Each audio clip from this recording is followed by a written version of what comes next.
Meeting of the Santa Barbara Fire and Police Commission to order.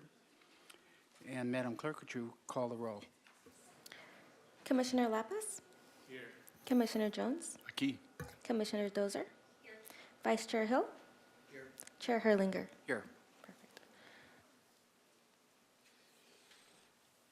Are there any changes to the agenda? Yes, Commissioner Hollinger and Commission.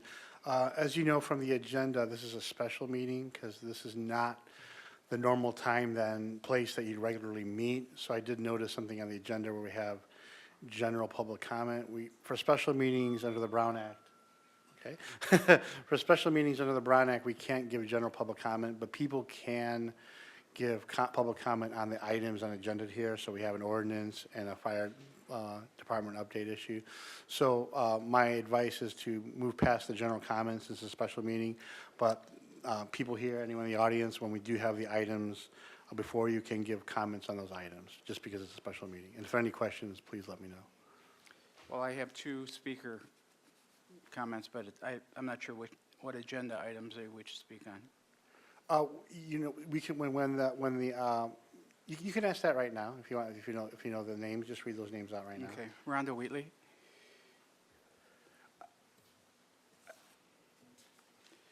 Ubalbo Garcia. Are you here to talk about the items on the agenda? Look at the side.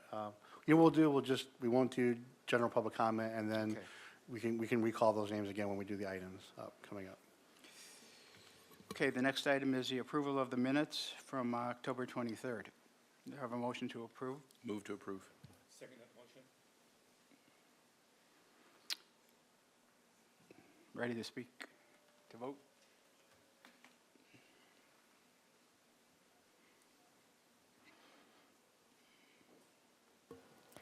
Motion to approve meeting minutes from October 23rd, 2025 passes. Item 6, propose amendments to Chapter 5.76 of the Municipal Code.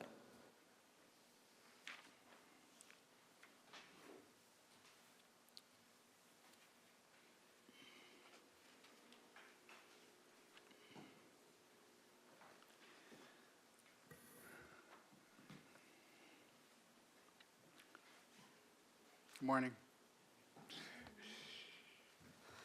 Good morning. Hope everyone's trying to stay dry. So I'm going to just do a quick introduction. We have a whole team here today.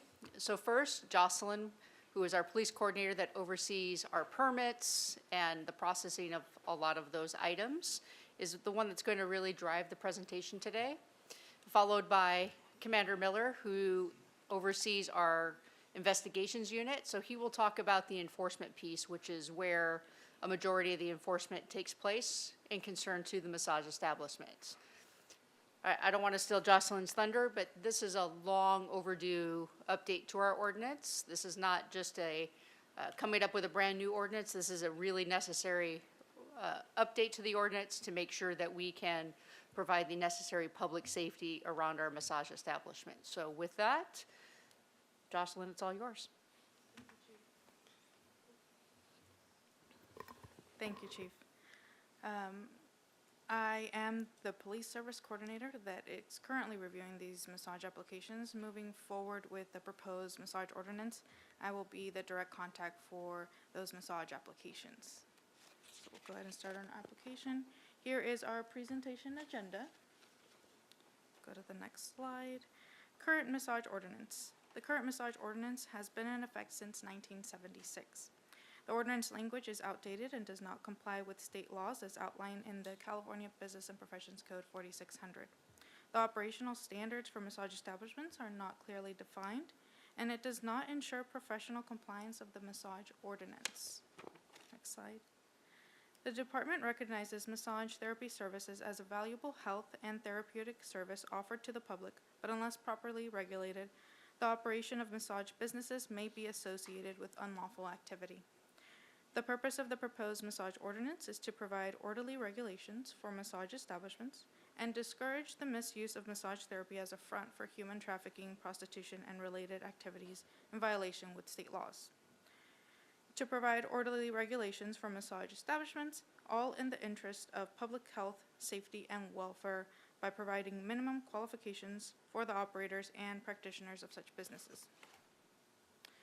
The purpose is to update the language to provide clarity and include appropriate terminology, establish operational and application standards that comply with the state laws outlined in California Business and Professions Code 4600 as set forth in the Massage Therapy Act, and incorporate additional standards for successful regional agencies. Listed above are just a few who have successfully implemented California Business and Professions Code 4600. Next slide.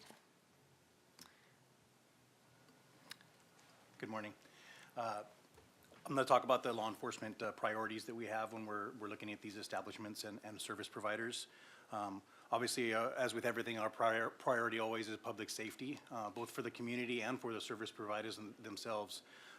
So our goal is to maintain a legitimate, lawful, and safe massage establishment citywide. We take the tips and investigations that come in and the concerns that come in from the community very seriously, investigate them thoroughly, and do our best to take steps to prevent the illicit conduct. The closed-door nature of the service is the difficulty on the investigative side. I'll talk more about that on the next slide, but we really do at the police department see it as a partnership that we want to have with the services. As Jocelyn mentioned, the services that these individuals and establishments provide is extremely valuable to the community and something that we need to protect and work in partnership with, making sure that it doesn't go down the criminal or illicit road. With respect to the proposed update, the priority for the police department would be promoting the transparency and compliance by being fair and consistent with the proposed inspections that we're suggesting in the ordinance, and with the updated procedures for the staff at these establishments. Part of our priorities would be to ensure that the practitioners are licensed and all the rules are being followed. From a law enforcement perspective, we see several benefits to the updating, not just that it has been in place for so long, but the current code has several limitations on the enforcement side. There's not very many mechanisms within it that help us during our investigations. As I mentioned, these types of investigations happen in a closed-door environment. They are often resource-heavy, require different investigative techniques, surveillance, interviews, multi-agency or departmental work, and the nature of it obviously lends itself to not having a lot of cooperation on both sides of the investigation. So what the proposed ordinance would do is establish clear enforceable standards for all establishments and service providers. It would make violations easier for identification, documentation, and for us to act upon. Even sometimes when we were looking into these investigations, if we don't reach the threshold of probable cause and make an arrest, the proposed ordinance would allow us to still address the suspicious activity through the violation of the ordinance. And as I mentioned, the key enforcement tool that would be added into this ordinance update would be an annual and/or unannounced inspection. Again, this is what we see at the police department as a partnership with these service providers and establishments. It's not meant to be disruptive, something that's going to be on a regular basis, but other than the annual inspections. But we have an expectation that our officers and or staff that are conducting these inspections would be as minimal disruption to the business as possible. But the unannounced nature of it is what gives the law enforcement tool to combat the illicit activities that go on and see the way the business operates in its true environment, rather than what it can be prepared for if the inspections are announced and know that it's coming. Thank you, Commander Miller. I'd like to go over a little background information on the Massage Therapy Act. It was enacted in 2008 through California legislation. The Massage Therapy Act established a uniform standard of laws for massage professionals and establishments. These laws are set forth through California Business and Professions Code 4600. It appointed the California Massage Therapy Council, also known as CAMTC, as the legislative authority for massage schools and therapists. It establishes consistent standards and regulations for local governments to effectively regulate massage professionals and establishments. The California Massage Therapy Council is a not-for-profit, non-governmental, public benefit corporation that certifies massage therapists under a California legislative authority. It upholds minimum standards for massage schooling programs and training curriculums. It manages the certification process for massage therapists within the state of California, and it maintains an active list of approved massage schools and certified massage therapists.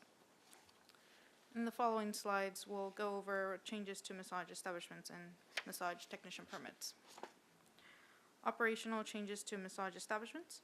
Massage establishments will be required to maintain a complete roster of all employees. It must be kept on site. Any updates are to be provided to the police department. Staff employed by the massage establishment that are not certified through the California Massage Therapy Council must undergo live scanning fingerprinting. The hours of operation must be between 7 a.m. to 10 p.m. Massage establishment permit shall be displayed in a visible area near the front door or waiting area. Massage therapists must display their California Massage Therapy Council certification at all times. Massage establishments may be inspected at any time for the purposes of ensuring operational standards are followed as outlined in the massage ordinance.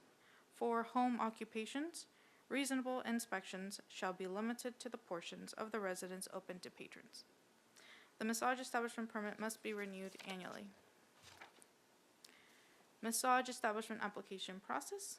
It's the police department's intention to simplify the application process and provide a direct point of contact between the applicant and the issuing agency, which in this case is the Santa Barbara Police Department. Moving forward with the proposed massage ordinance, I will be the direct point of contact for this application process. So here we'll share the police department. The application starts with the police department. The police department will be providing the applicant with the application. They must complete other city building inspections with Building and Safety, Fire Department, Planning Division, and Public Works. The police department will complete their own site inspection and criminal history where applicable. They will then review the information and decide on approval or denial of the application and provide results directly to the applicant. Sole proprietorship. The proposed massage ordinance will incorporate sole proprietorship as a new permit for the city of Santa Barbara. The definition is listed above, but to simplify it a little bit, a sole proprietor is a massage establishment if they own 100% of the business, are the sole person providing massage therapy services to patrons, have no other employees, and either hold a California Massage Therapy Council certificate or a limited exception certification. That permit must be renewed annually. Massage therapist certifications. The city of Santa Barbara will no longer be issuing massage technician permits and will require all massage therapists and technicians to obtain a certificate through the California Massage Therapy Council.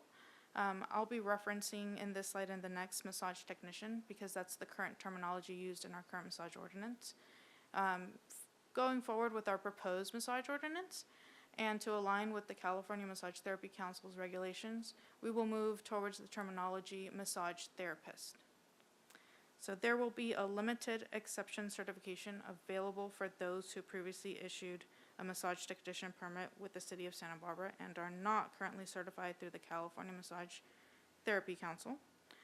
Any massage therapist not issued a limited exception certification must comply with the California Massage Therapy Council certification requirement.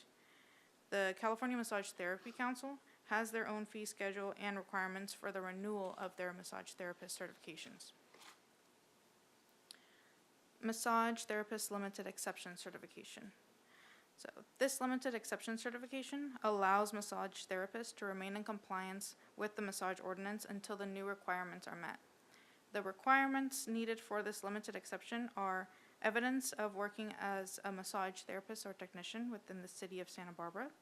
They must be currently employed as a massage therapist or technician.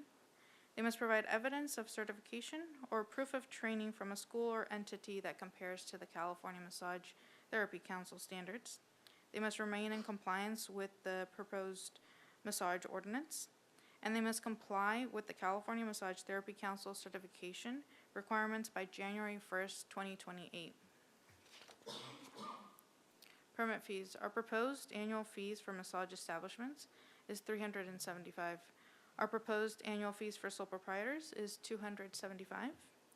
And to align with the state laws and California Massage Therapy Council regulations, they will be handling the application certification process for massage therapists. We ask that you review their fee schedule for more information. Additional resources. The Santa Barbara Police Department will be available for any questions regarding the proposed massage ordinance. Any questions can be submitted to the email permits@sbpd.com. We've also will be providing updated information regarding the proposed massage ordinance on our website listed above. We wanted to provide you with the information on the Massage Therapy Act, which can be located in the California Legislative Information website listed above. We also wanted to provide you with the information on the California Massage Therapy Council and an email for any questions regarding their information. Upcoming meetings. The City of Santa Barbara will be holding an ordinance committee meeting. That meeting will be held Tuesday, December 16th at 1 p.m. at City Council Chambers located at 735 Anacapa Street. And this will conclude our presentation on the proposed massage ordinance. And one last note before we get into questions is we also did a public meeting on Friday where all of the establishments and therapists that wanted to attend, we had about 30 members of the community attend to answer their questions. We also took some of their feedback and already made a couple of changes to the proposed ordinance. We will do the same after this meeting. There will be some things that, of course, we may agree to disagree on, but we are trying to be very mindful as we do this. That is why, for those that have only been getting a technician permit from the city up until now, we're giving them 2 full years to actually come into compliance with CAMP. So we're trying to be very reasonable about this. We're not trying to make this an overnight. I can tell you that we have a lot of wonderful and very legitimate establishments in the city, and we're trying to be good partners and work with them as we move through this. But we also, this is an area of concern for us where we have some establishments that there's a lot of criminal activity occurring, and we really need good enforcement mechanisms to be able to address those. And it is also, as Commander Miller talked about, for the safety of the massage therapists that work in all of our very, very well-needed and legitimate establishments. Questions from commissioners?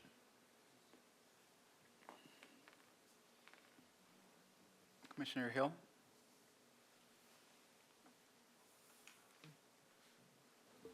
So I have a question. Is there an action item for us to take at this point, or is this purely informational at this point? Informational, and we would also love your feedback. So that's the purpose. We want to make sure that the public has a lot of opportunity to hear about this, your feedback prior to us going to the ordinance committee next month. So you're not looking for a recommendation from the commission for that ordinance committee? I'd have to look at the minutes, but I don't believe that, I mean, the agenda for this, I don't believe that's the way it was written into the agenda. So this is an opportunity for you to provide us feedback and comments, but our intention is to take those feedback and the community feedback and then go to ordinance committee in December. All right, thank you. Commissioner Jones? Thank you. Thank you for the presentation. I just had a couple quick questions, Chief. You actually responded to my first question, which was about community input from the service providers. So I was curious if they had, since we weren't at the previous meeting that you mentioned on Friday, what was some of the feedback, and were these establishments and service providers involved in any step of the creation of this proposal? So the proposal was based on what Campton has and what is within the law. So we're trying to mirror what is already acceptable ordinance and practice. our questions for them and the feedback that we're soliciting from them is making sure that they understand the reason and the purpose, and if they have specific concerns regarding specific items. They had a couple of concerns regarding, and I'll have Jocelyn can speak to it further. There was one concern about whether or not that we should do the unannounced inspections. They wanted us to give them 24 to 48 hours of notice prior to an inspection. That would really basically negate what we're trying to accomplish here. We did write a line into the ordinance that, just so that it's in the ordinance, we wrote a line in that says, and don't quote me because I don't know it verbatim, but it says that we will be respectful and try to disrupt as little as possible in terms of the patrons that they may have there at the time. So we did write a sentence into the ordinance, but we did not change it to having to provide 24 hours or 48 hours of notice. I'm sure you can appreciate from an enforcement standpoint, you know, when someone has notice, they have all the time in the world to make sure that those violations no longer exist. Now, are we looking to, you know, bust into a room where a patron's at? No, that's not it. So we really understand the sensitivity of this, and we'll be very mindful of that when we do the inspections. Those inspections will be done by Jocelyn and members of our detective bureau. So these are all highly trained staff that will make sure that we're respectful when we do the inspections. One of the other issues came to some of our current technicians and their concerns about becoming certified through camp. But we are giving them plenty of time. We're giving them till 28. So we have extended that deadline. Instead of doing it in 27, we're giving them until January 1st, pardon me, of 28 to do that. So that was one of the other concerns.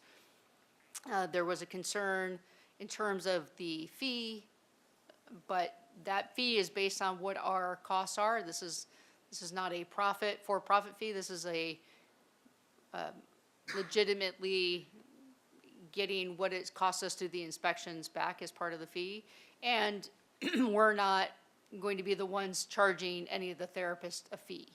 That will be done through camp and through their certification, just like any other professional certification. I think I hit them all. Jocelyn, did I miss any? That's correct. That was the main concerns for the public hearing. Thank you. Can you tell me the nature of the inspections? Like what's your protocol when you're inspecting a facility? Do you want to speak to that? Yeah, that's not something that under the current ordinance we're doing, so we don't have specific protocols for that. Okay. But it would be, as I described, it's not meant to be intrusive. It's just meant to see if we see any of those investigative clues that lead us to believe there's any illicit activity going on in that establishment or with that service provider. So it's not necessarily invasive, it's more like you're just putting eyes on the space, so to speak? Correct. Okay. And there are certain things that Jocelyn will be inspecting for when they apply for their initial permit, and Jocelyn can speak to those. Yes, and we've also provided some of the more significant operational changes in some of our slides, and so that's, one of those would be submitting a roster of all employees, confirming through the application process, and relying on massage establishments to provide us with verification that their massage therapists have a valid certificate through the California Massage Therapy Council. So there'll be things like that that we'll be requiring and verifying through the application process and throughout these inspections. Thank you. And I noticed in the application process, it seemed as though the major difference was just simply the removal of the finance department in the protocols, in the sheet that you had out. Could you just unpack that? Like, what's the rationale behind that? And is that the only difference in the application process? I would say that's one of the significant ones, and it just provides more of a direct communication between the applicant and the police department. We're really trying to simplify this process. So I think throughout the application, the applicant will directly speak to us. We can go ahead and communicate to them what are the requirements that are missing throughout the application versus maybe having the applicant contact the finance department, relaying that information back to us. So we really just wanted to focus on simplifying this for the applicant. Right. And that is some of the feedback that we get now, because now they have to go to finance and us, and there's not just one point of contact. So it often leads to confusion and some frustration on the part of our community members that are just trying to comply with the process. So this is meant to significantly simplify that. Great. And last question is for those who would potentially be applying for a permit to kind of get them to that January 2028 requirement, is there a cost associated with that as well? As of right now, we are in the development process of the limited exception certification. Exception And there is no fee associated with this at this time. There's a potential for a change in the future, but we are still in the process of developing that. Thank you very much. Commissioner Dozer. Chief or Commander, I think if you could, it might be helpful not only for our information, but maybe the public's, to let everyone know some of the criminal activity that you are trying to prevent and to ensure safety for both patrons and the employees, that maybe goes beyond prostitution and human trafficking, but I'm sure there's other things that maybe you could tell us about. Yes, Chair Erlinger, Commissioner Dozier. In addition to the illicit prostitution activities, there's also labor, codes that they're violating, like people that are, paying off debts from getting into the country, and that type of illicit activity, not necessarily the prostitution part of it. There's, places that are involved in the illicit activity. There's Narcotics? there can be for sure. There for sure can be a narcotic aspect to it. There's I was thinking health and safety as far as the building itself, the equipment being the tables, things like that. There's been investigations where it's affected the entire plumbing of the establishments, where it's affecting neighboring businesses. There's a whole host of other negative consequences to the illicit activity. We see things like MRSA and other things if the establishments are not clean, to the point of there's quite a bit of prostitution that can occur, and that can have, you can have those workers that are in those situations being harmed as a result. You can have, besides it being illicit sex acts, there can be a lot of violence that goes with that. To Commander Miller's point, sometimes they come into the country and then they're forced to work, so it's the human trafficking, but they're not just, and maybe they are providing quote-unquote massages, and a lot of times they're not. And also the other piece is making sure that all of the massage therapists actually meet the standards and requirements is really necessary for the community members that are going in to get legitimate massages. So they need to be assured that it's clean, it meets the standards, it meets the camp standards. So there's two sides of that, and that they have the appropriate education and training to actually do the appropriate massages. Massages are not a cheap item, and what that costs, and making sure that the services that they are supposed to be delivering are actually delivered in the appropriate manner. I would just add that also, when I was describing the partnership, we would also hope that the service providers would also see that there's some protections for them involved in that as well, and not having potential illicit customers coming in, and we have had investigations where we'd had to look at the customer battering the service providers. And it actually brings up a story for me. Recently, I was approached, and someone who is a massage therapist was inappropriately groped while attempting to provide an actual legitimate service, and making sure that they feel like they have a place that they can come, because sometimes not all of the establishments are supportive of their therapists. So it's about looking out for everyone's well-being and safety. Absolutely. Thank you. Can you give us an approximate number of licensed establishments in Santa Barbara at this point? Roughly, that number is around 40 in the city. So 30 to 40 is our estimate. Okay. And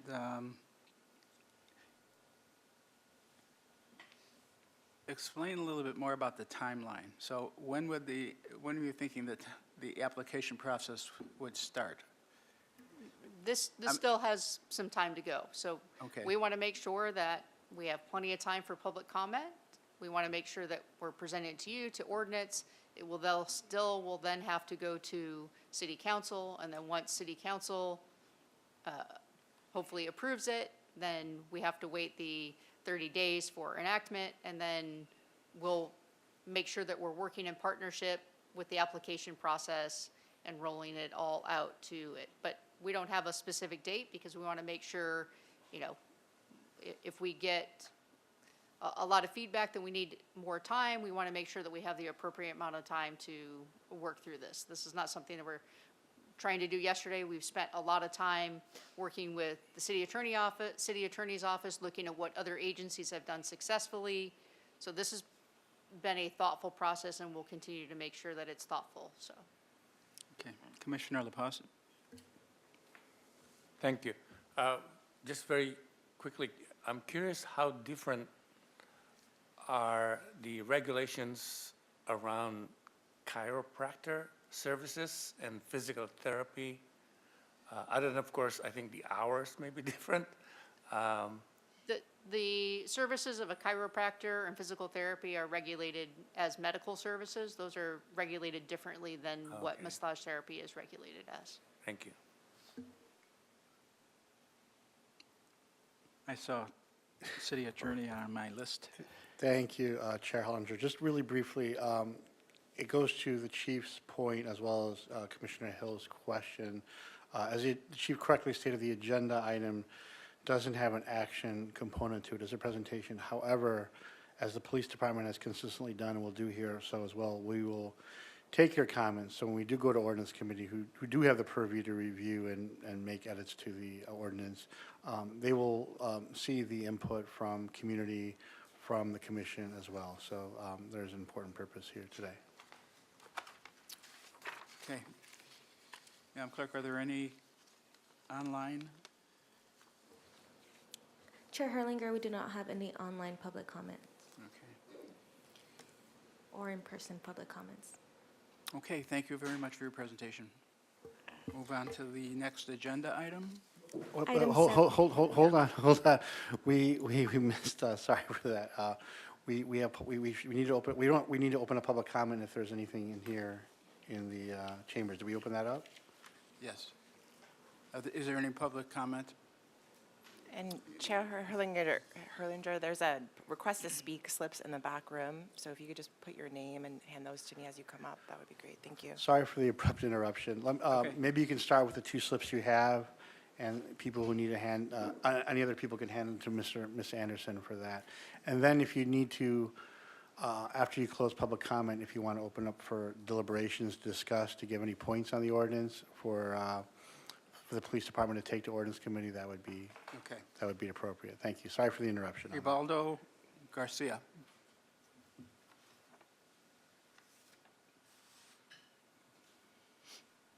Rhonda Wheatley. Okay, so neither of these.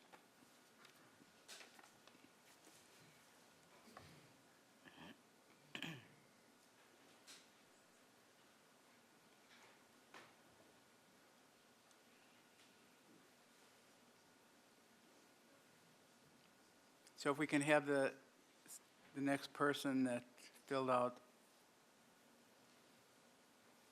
a speaker form.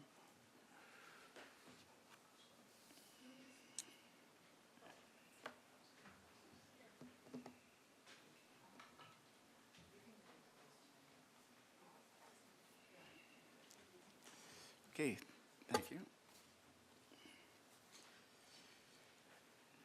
Thea Altman. Why don't you come up to the podium, introduce yourself?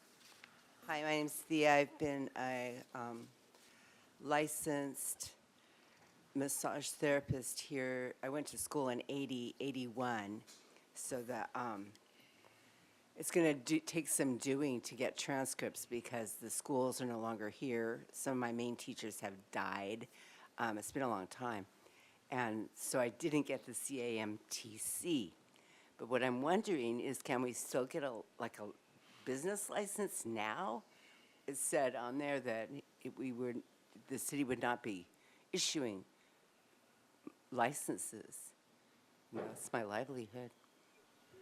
Chair Herlinger, you can make a note. The commission would have to ask that question to staff once public comment is finished, because we can't interact. Yeah. Okay, so I'm just curious about this because I would really like to get the CAMTC, then I can just go anywhere and not need that particular city license. But it's a long process. I've been looking into it for a while, so Okay, I don't even know if I can get it. thank you. Monica Elisa Kellis?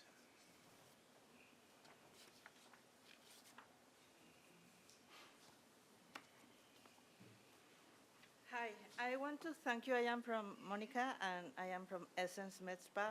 And I want to thank a lot to the police that they are trying to help to clean this business because it's really, really terrible. You can see right now in Craigslist, in Reddit, in everywhere. Everybody is massage therapist, and they give sensual massage, and it's there. So I think it's time to act and clean all this business and make it honorable as it is, and work on this. For me, my main, there are all these people that is around, and my main is the platforms. In many cities in California, like Huntington Beach and many others, they restrict very, very strong the mobile. Because the mobile applications, you go to a room, to a hotel room from someone naked, and they can open the door naked. And so that cannot happen. There are the most lawsuits coming from there because and for the therapists, it's not safe. So I think the restrictions there has to be strong. And if they don't have a base business in Santa Barbara, they cannot operate. And that's one. And the second one, I think like her, it's not fair that you have to do school again. They are very honorable therapists that has years working on this, so they have to have an exception. I think for the future, all the massage business, we need therapists, and you cannot make them very, very difficult, more in this time that the AI is going to put out a lot of people. By now, the AI and the robotics haven't do our hands and our heart to give a massage. Thank you, your time is up. Okay. So I think we cannot put it so difficult. But what we can do is the person, I'm done? You're done. But you did very well. Thank you very much. Create a committee with us and that we can see all the points. That's all. Thank you. Thank you. Yeah. Ronald Buckley? Speakers are allowed 2 minutes for comment. I understand. Okay. Hi, I'm Ron Buckley. I am a certified massage therapist by the CMTC. I've graduated from Santa Barbara Body Therapy Institute in 2009 and started my own business after that. I'm currently retired. I only do cranial sacral therapy, and I do that out of my home. So apparently I need to continue my CMCC. I have just 3 points to mention here. I'm not sure that 4600, the code, is mandatory. Are you absolutely certain it's mandatory? You can answer that sometime if you want. Where's the ordinance? I went online last night and could not find it. Here, you have 2 meetings so far, and I can't find the ordinance to read so I can know what's going on. Where's the ordinance? Third, the fees. I'm going to have to pay $275 a year, where an organization like Massage Envy is paying $375, and they've got 20 massage therapists. It seems like it's out of whack financially. I think they backed into the numbers. They came up how much it's going to cost, and then backed into the numbers how much they have to charge. I think you're overcharging the individual practitioners. And finally, we've got 40 entities in town.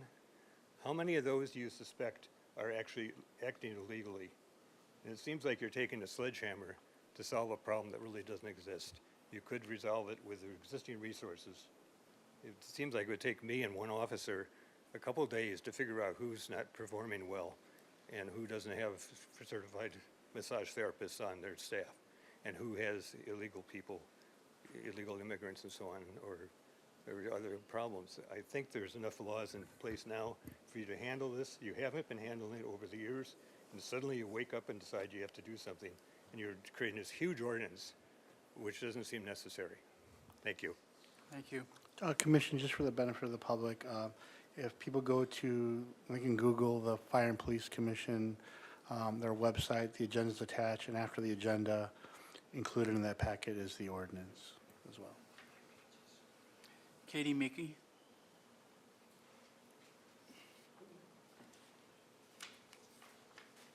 Hello, I'm the director of the Santa Barbara Body Therapy Institute, and I train the majority of massage therapists in our county. And I just wanted to start with quoting the CMTC. I have a long-term relationship with them, with all the officers. So the Business and Professions Code, Section 4621 provide for voluntary certification of massage professionals in California by a nonprofit organization. It provides CMTC approval of massage school programs that provide massage education, which can be used to obtain CMT certification. CMTC certification allows certified massage professionals to provide massage for compensation in all California cities and counties without the need to obtain multiple local permits and pay multiple permit fees. And then it continues. So, question that I have is that my understanding is that there will be a requirement for multiple sole proprietor permits if I want to do an outcall in Goleta, an outcall in Montecito, an outcall here in Santa Barbara, and that can add up to quite a large amount. And so I have a lot of students that are asking me questions, want me to represent the questions. And one of them is, that seems onerous in comparison to, the other healthcare providers. And the new revision of the California Massage Therapy Act does designate that we are healthcare providers. And another question that's come my way is that limiting the time frame between 7 a.m. and 10 p.m. seems like you're connotating what we provide with sex, that sex happens after 10 o'clock at night. There are some people that, tend to be night owls, or other people Your that time is tend to up. want to work early, and Thank that you. Your time seems is up. an arbitrary time frame. Thank you. Thank you. Paul Brown?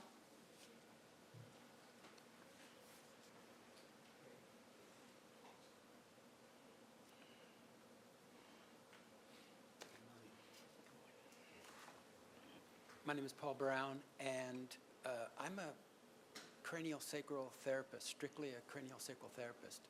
I did receive a massage technician licensed in 2002, had that all the way up to here because they didn't know where to put me as a craniosacral therapist.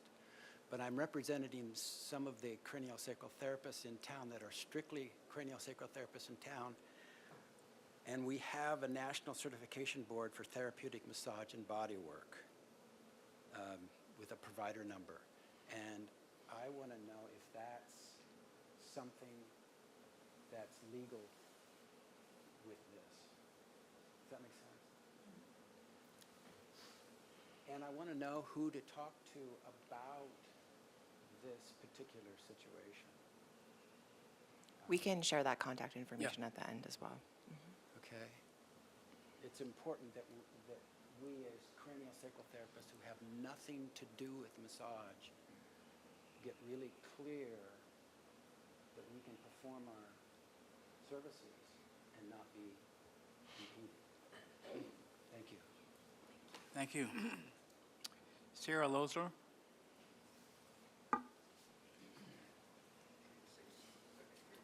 Good morning. I'm a CAMTC certified individual. I've been a massage therapist for the past 10 plus years now. I also hold a bachelor's degree. I just want to express some of my concerns. I am in support of the ordinance to a degree. I just think that there's things that need to be changed and modified here. Personally, the fees are inequitable. This is like a 1,000% increase. So from $25 to $275. That is extremely harsh to the people who are already trying to provide professional services. They should be doing their job already by finding these people who are unprofessional. And my question is, why are we in a place where I don't even know if that has occurred in our city? So the next thing that I'd like to talk about is the random inspections. So it might make sense for a massage establishment that they have a receptionist waiting room that they can go talk to the manager and say, where's your documentation to show us that you're complying with the ordinance?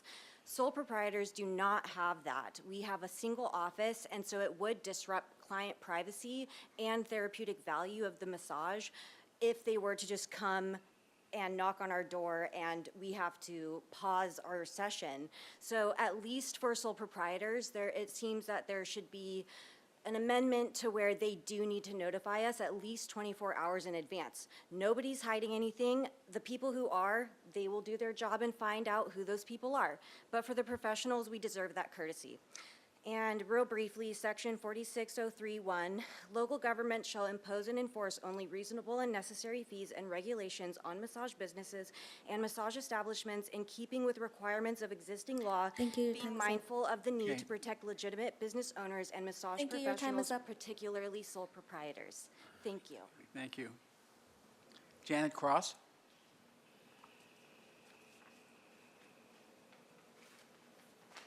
Hello, thank you very much for all the information. I'm Jeanette Cross, and I've been a massage therapist for over 30 years. One of my concerns is, it's just a technical thing. You had mentioned that the people massage therapists who get the limited certification exception would be all right through January 1st, 2028. However, this document that came in the mail from the police department a couple of weeks ago says that January 1st, 2029 is when this rule will be implemented, that we have to be compliant with CAMTC. So clarification is what I'm requesting. Is it 2028 or 2029? Because that makes a difference. And the other thing is, I wanted to speak to what one of the other therapists said earlier about the time frames that we can work. There are a lot of people who go through things like hospice or labor, pregnancy, labor, and it's the human body. We can't really go based on certain hours. They may even feel like they are able to receive the work at a certain time if you were to make an appointment. But then when the time comes, they may just feel like they need another hour or, my gosh, if you're dying or having a baby, you just can't, it's not going to happen between certain hours all the time. So please consider not only that, but like what someone else said earlier, that, we're legit, the ones who are, and the time doesn't make that much of a difference. Thank you. Thank you. Maria Lopez?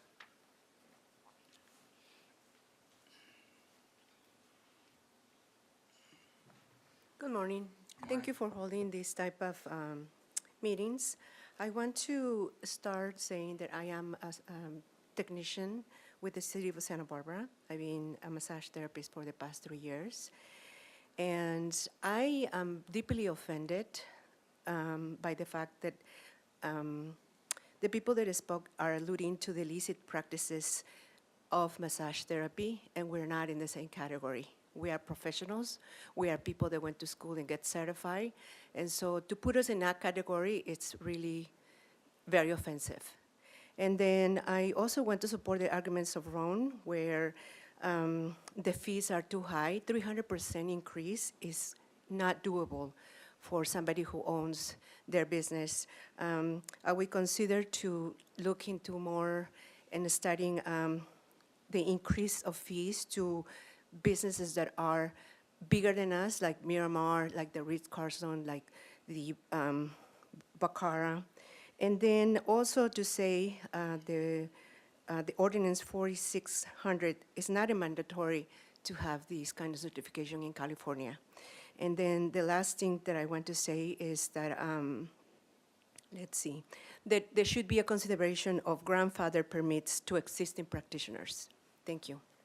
Thank you. So I have no other speakers. Oh, you have to bring the form up here.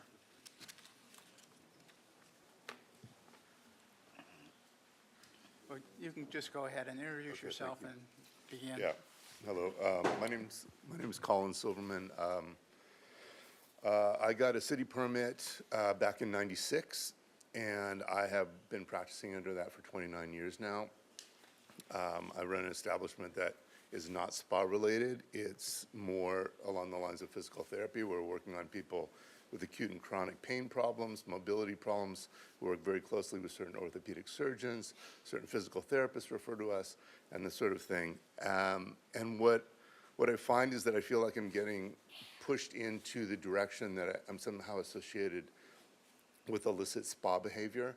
And I think spa massage and the kind of work that I do and that I've really made an effort to be effective with and help the community with are very, very different. I think there needs to be maybe a wider separation of those two types of establishments.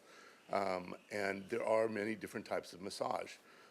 The kind that I tend to practice is not as widely known, but nonetheless, it's extremely effective, and we help a lot of members of the community. The other thing is that I've been practicing 29 years, and it was mentioned the idea of grandfathering people in. And for me to now have to go back to school when I could actually be teaching the same material and have been offered positions to do so, and now I have to go back and do basic schoolwork of things that I've known for a very long time, it puts an undue financial stress, time stress on me. Classes are typically, about 3 hours long. I'm already working a full day, and I'm the sole provider for my family financially. So I don't really have the time or the energy necessarily after giving to the community at the end of the day to then have to go to school and re-educate myself on stuff that I studied years and years ago. So, thank you. Thank you. I think we have one more speaker. Hi, my name is Raquel Rotnes. I moved here 5 years ago. I want to talk on behalf of the craniosacral therapists. So I'm certified craniotherapist through the Appledger Institute, and I'm also complying of CAMTA. And what happened with us, we fall into the cracks sometimes, because in this case, people are talking to pediatrics. I do home visits for newborns. I'll go to hospitals, a mom call me, and where do we get that flexibility in terms of our behalf? And the fees, I need to pay Goleta fees because I'm in the border. I call the border between Goleta and Santa Barbara. I pay the Santa Barbara fees, and now with the amount, it might be maybe $600 a year plus CAMTA fees and all the certifications that you need to do. So just want to point that because I think it's something to think about people there. People do not disrobe with a craniosacral therapy session, and I believe in certification. That's where I keep all my certifications. So we're looking to maybe $1,000 to get all this organized. Thank you very much, and hope you consider this. So we want to have comments from Chair commissioners Herlinger, first, you can ask additional questions and provide comments Okay. and feedback on the ordinance itself. So questions from commissioners or comments? Where do we start? Commissioner Jones. Commissioner Jones will go first. And then. I keep a long running list here, so Okay. we were just saying, like, where do we start?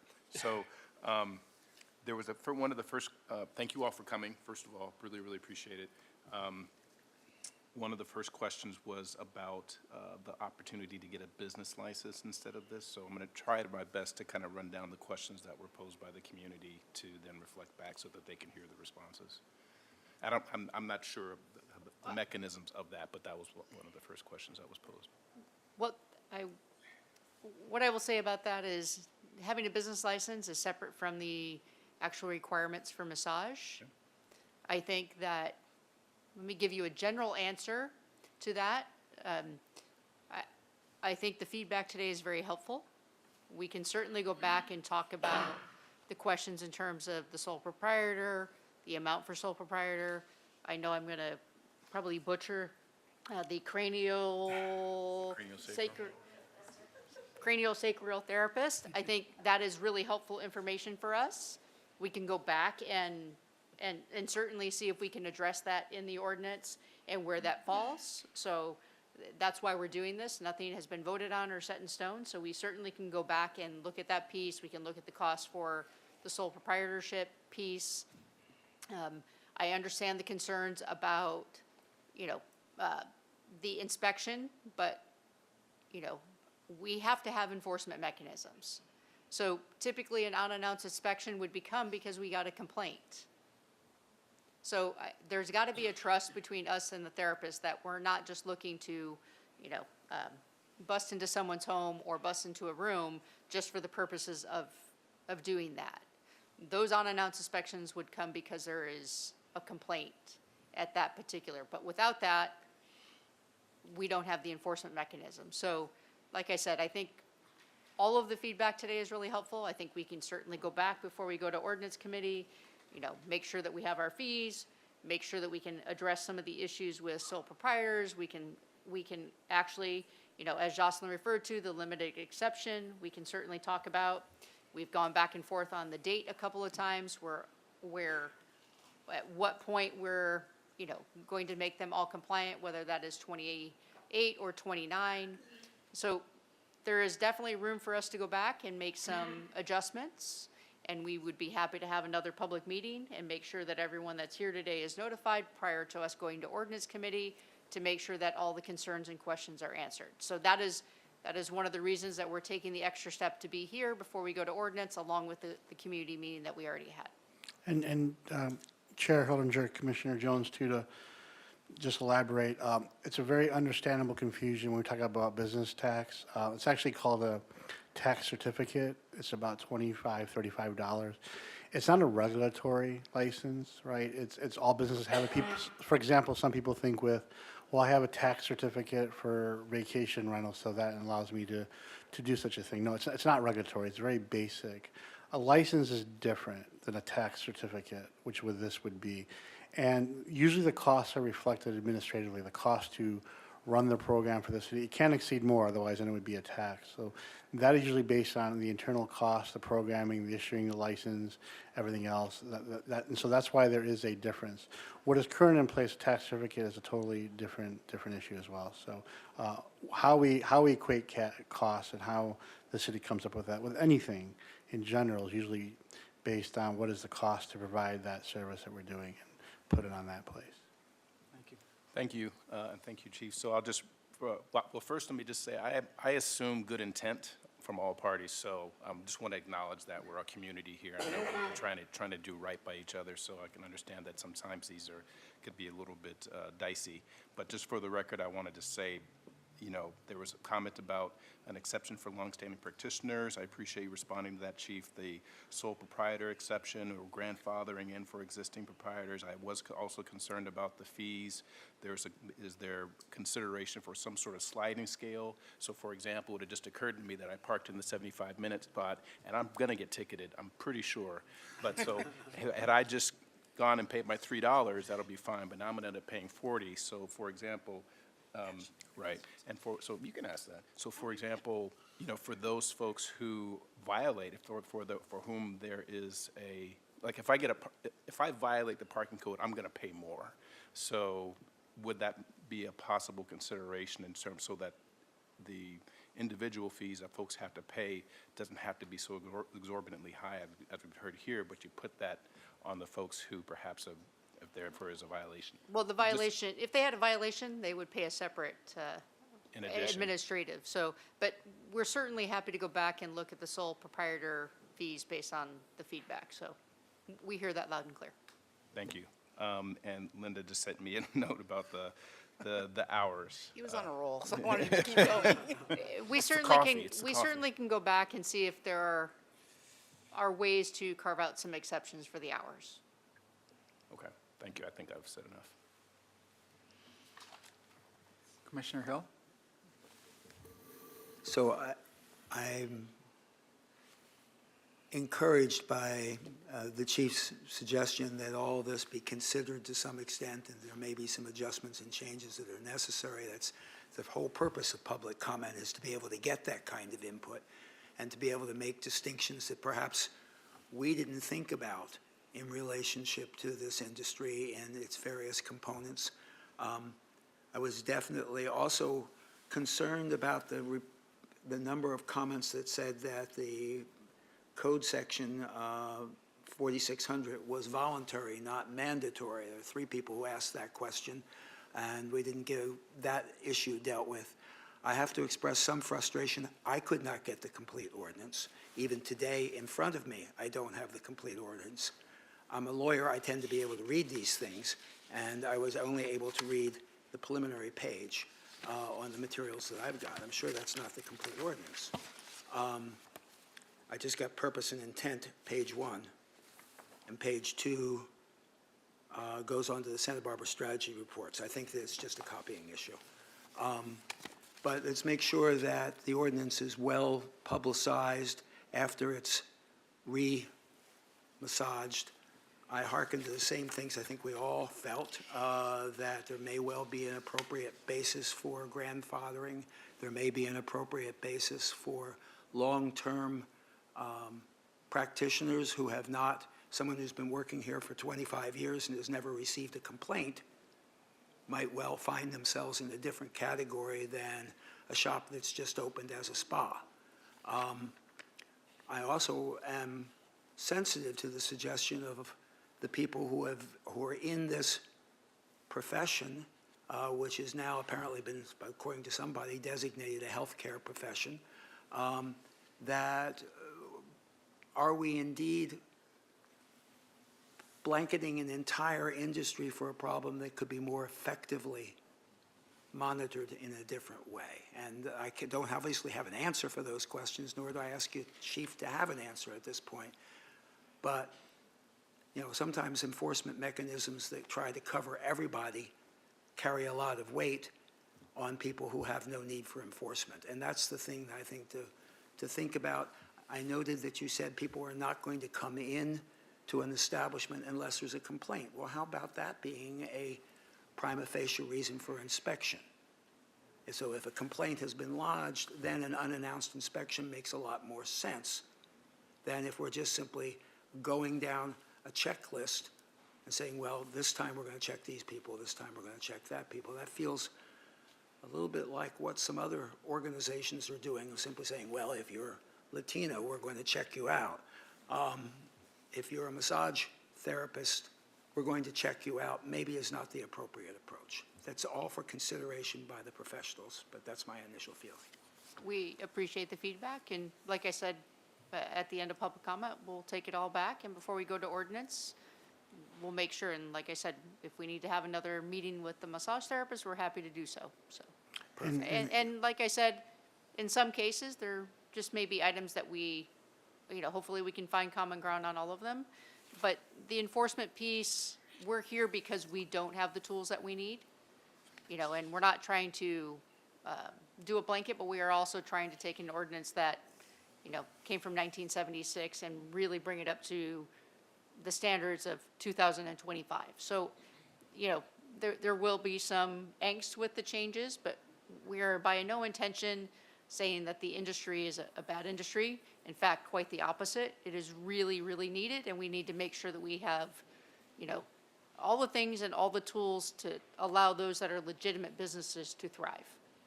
And Chair Hollinger and Commissioner Hill, I just also may address the legal aspect, which kind of echoes what the chief said. First of all, we have so many ordinances in the city. We've always done so many updates. And so an industry like this, not to have any updates for 40, 50 years, is incredible. So that's important. And then the issue on the 4,600, and being an attorney as well, like it's really that is about preemption. So obviously this issue is a matter of statewide concern, but what that code says is city, we understand it's also a local concern. So cities, you are able to do this if you need to, if there's a local concern. And the local concern here obviously is, it's a regulated industry. And back to what the chief says, we do not have an update for 40, 50 years. So that's where the need comes from. We're allowed to because the state says you're allowed to, and we're using our discretion on that point. I did not mean to suggest that there should be no ordinance. I'm heartened that we're getting a lot of input today. I'm sure you got a lot of input at your last meeting, and some distinctions may become more appropriate to meet your needs, to have the tools to enforce what needs to be enforced, and to meet the needs of people in the community who are providing services to be able to continue to do it. It's a balancing act, and I trust the chief to find a solution. And Vice Chair Hill and the other commissioners, I just want to make sure that you had access to the full ordinance. So I went back to the email that I sent, and the entire ordinance was attached to that packet. And there was also a presentation in advance for your review. So there could be some technical difficulties, but I just want to make sure that others did have access. We had the entire ordinance in there. Right. And And Vice I Chair had Hill, only I the just, document I this morning, apologize. which I apologize Okay. is not the complete email that you sent me. Okay. Okay, just as a final comment, when I saw this on the agenda, this is not what I expected, but it really turned out very well. I just want to thank everybody for coming and giving us the input and giving input to the police department. So if no other items, there's nobody online that wants to speak? Chair Herlinger, we do not have any online public comments. Okay, thank you. Thank you all. Thank you.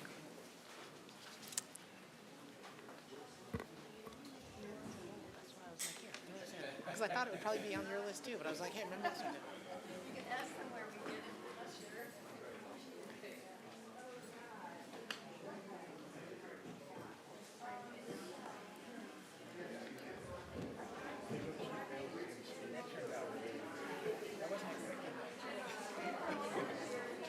I think they fired a shot they figured would just simply land, and there's a lot. thought that, they had the public, that the input would come from these public meetings, not necessarily from, because there's really nothing we can, Right, well, that's why I asked the question at the very beginning, what was our role?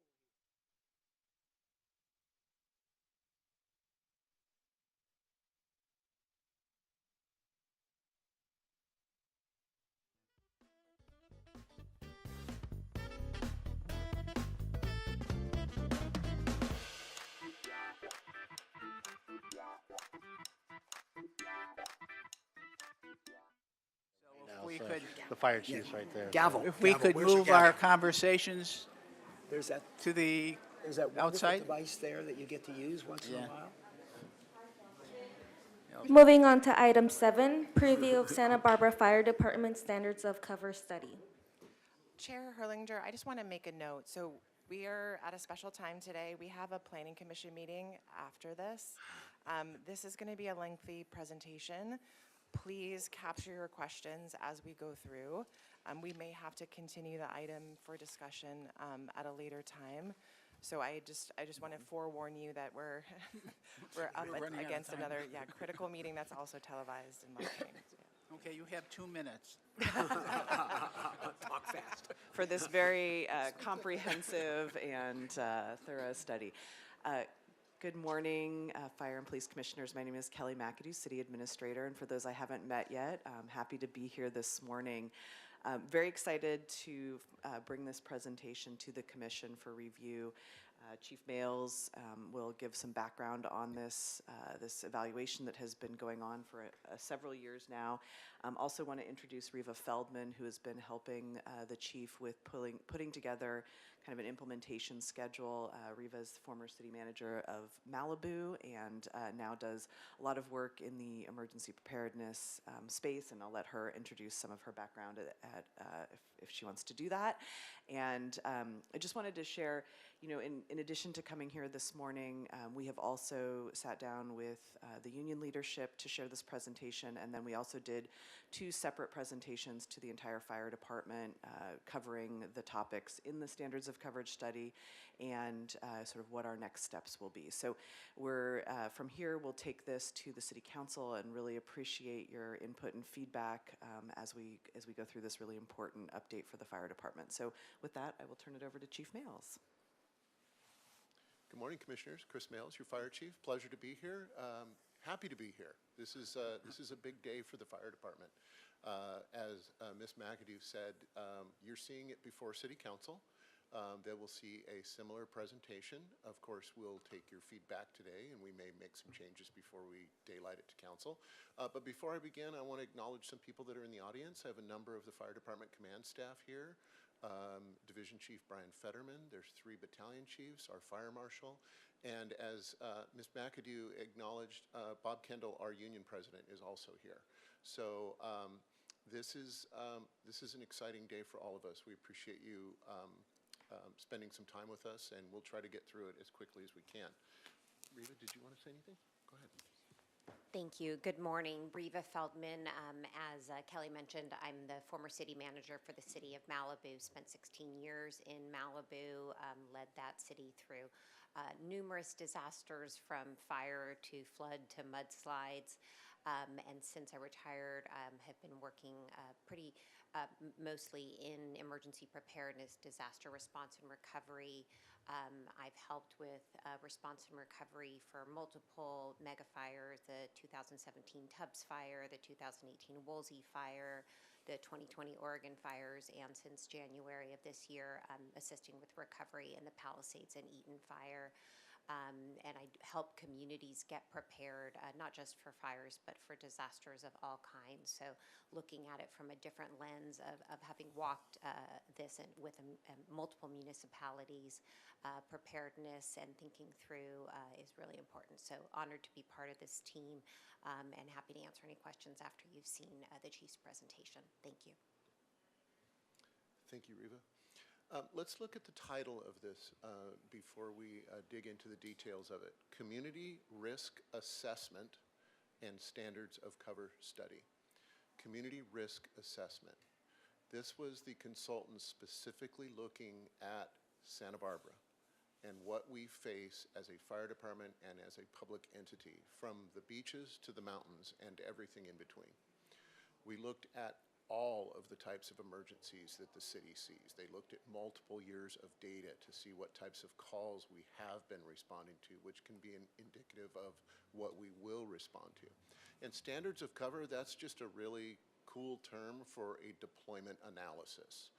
It is what our fire department responds to, where we respond from, how we respond, everything from the number of personnel to what kind of apparatus we respond in. Again, very data-driven. So this took a number of years, a number of months to put together. Just looking at a history, we began this in 2022. The report was complete in 2023, but due to some staffing changes, it was delayed. But it's really important that when we received the report, we began taking on a number of the initiatives. So, you could call it the low-hanging fruit, not the multi-million-dollar initiatives, but the things that we could do to just tweak how we were doing business. And so we'll get to what we've already been able to do. There were a number of recommendations, and we're going to concentrate on the 9 that are remaining. But I just want to give you a little bit more background about the fire department itself before we dig into it. So some of the things that we've been able to do, you've heard me come to you numerous times to talk to you about our transition to the Regional Fire Communications Center. That is important, not only that we change dispatch centers, but that altered all of the data. So the data that was compiled in the standards of cover study was based on 8 fire stations in the city of Santa Barbara. But now that we have access to adjacent fire departments, we're doing what's called boundary drop, where we have access to Montecito in the county. That has changed our response times. So we're due to refresh the data, and I'll explain how we're going to do that. We also, some of the implementation issues we've had is that we have limited discretionary funding. You know the current economic status and budgetary status of the city of Santa Barbara, so we have to be very methodical on how we roll this out. Looking more operationally, you know that the city is very geographically isolated. We have a lull to the south and a lull to the north, so to speak. So being a city of 90,000 people, our closest really is Ventura to the south and Santa Maria to the north. We also have a as I've spoken to you before, we also have a really varied risk in this community. And I mentioned, from the ocean to the mountains, but I know that I've chatted with you before saying that I would say that we have incredible risk in the city of Santa Barbara and you've heard me say, from the beaches, the wharf, the railroad, the interstate, our mid-rise buildings, our aging infrastructure, our challenging streets to maneuver, our wildland-urban interface. We have an incredible risk profile, and this was all captured in the standards of cover study. You know that we have a high number of annual visitors, especially summer weekends, especially during Fiesta. So the SOC looked at our population ebb and flow and looked at how we can better serve during the challenging times. One of the issues we're facing is that our fire stations are housed in dated and/or historic structures that can't be expanded. I'll use Station 3 as an example, which is located at 415 East Sola Street. It's built in 1929, and it's a state historic landmark. So there's not much we can do to make changes to it. If you've seen the size of fire apparatus, I can tell you they're getting bigger by the day. So I jokingly said we can get the next fire engine into the station one time, but we won't get it out. So we're going to have to really look at the way we're doing business. A phased implementation plan is critically important based on available funding with the city, and we need to effectively implement the findings of the SOC, but we really need to do this methodically and make sure that we're doing adequate analysis as we move forward. Just to give you an idea, just building a new fire station is in the $20 to $30 million range. So we can't just go build a few new fire stations in the city. We have to be very methodical how we move forward. A little bit of background. We talked a little bit about the wildland risk. I was talking to Ms. McAdoo before, and I said, this is a great picture to articulate really where our wildland fire risk is. We can say that the biggest fires are probably going to happen in one of these highlighted areas, but what about the other risk that we have? What about earthquakes? What about medical emergencies? What about structure fires? What about house collapses? Things like that. Our entire city is at risk, but we use this as an example of just one of the things that our city faces. And we do have a significant wildland-urban interface. The gold at the top is the high fire severity zones, and then the red at the very top is the very high fire severity zones. The gold and the red at the top represent the majority of our wildland benefit assessment district, and you've probably heard that the city is looking to expand that wildland fire assessment district to the Mesa area, which is the yellow and the green. Even though it's the Mesa and people think it's shrouded in fog, we do have an opportunity for wildland fire to get started in that area. However, the bigger risk is definitely in the foothills. A little bit more background. We talked last month about emergency dispatch services. I think I've talked ad nauseum about our move to the regional center, utilizing the closest available resource, borderless response, et cetera. We also have a move-up system that's employed that allows our fire engines to come in and out of the city. moving technically all over the county to best serve the entire region. A bit of background about emergency medical response. So our firefighters are trained as EMTs. That is also known as BLS, Basic Life Support. There are departments that have fire apparatus with paramedics on them. That term is known as ALS, Advanced Life Support. So if I slip and happen to say ALS, you can think of that as basically being paramedic. So we provide basic life support. That is not like our agencies around us. In fact, every fire engine from Gaviota to Carpinteria has a paramedic on it except none in the city of Santa Barbara. So we're lagging behind in our EMS coverage for the city. We also get a lot of questions of could we just supply our own ambulances? And the short answer to that is no, we can't.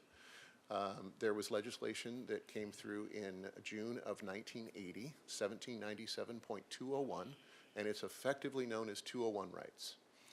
If you were providing ambulance service in your fire department before 1980, you can continue to provide that ambulance service. But if you weren't, then it's regulated by the county and the state. So right now, the ambulance contract is underneath the purview of the county of Santa Barbara, and they are the ones that award the contracts. One important caveat to 201 rights is that you can change your level of service, but you cannot change your type of service. So in other words, we can go from EMT basic life support to paramedic ALS on our fire engines, but we can't go from fire engines to ambulances. So we can change our level, but we can't change our type of service. So that question gets asked a lot. Do we have the ability to provide our own ambulances? And the short answer is no. A review, and I know you've seen this before, but more importantly for the public, a review of our staffing per shift. We have 28 firefighters and 1 battalion chief on duty, so our on-duty strength is what we would call 29. Our personnel consist of the on-duty battalion chief, 9 station captains, 10 engineers, and 9 firefighters. The reason that there's more engineers than firefighters, because typically there's a captain, engineer, and firefighter on each rig. The airport is staffed with a captain and 2 engineers because they both drive the airport crash fire rescue equipment. So that's why our numbers are a little different. Our equipment, we are staffed with type 1 fire apparatus, so your engines. We also have 2 brush trucks at Station 4 and Station 7. We also have a ladder truck with 4 personnel at Station 1. And Station 8 has the 3 personnel that handle ARF, which is Aircraft Rescue Firefighting.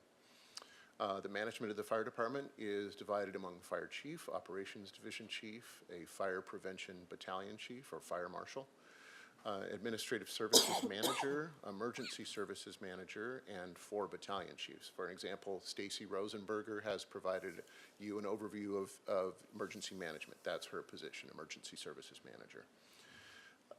Excuse me, we have 8 different fire stations. Station 1 has the capability of housing all of our 8 personnel. The 7 other stations really have a capability of only handling 3 personnel. So some of our stations are very old, they're very small, they're very outdated, and we're going to get shortly to what we plan to do or what we would like to do with our fire stations. So one of the recommendations in the standards of cover study, which we'll get to, is moving from 3 personnel to 4 personnel on a fire engine. That actually is very effective, and we'll get into the details about how that works, but it comes at a cost, and it also comes at the cost of the infrastructure of our stations, because adding another person in the station does come with some challenges.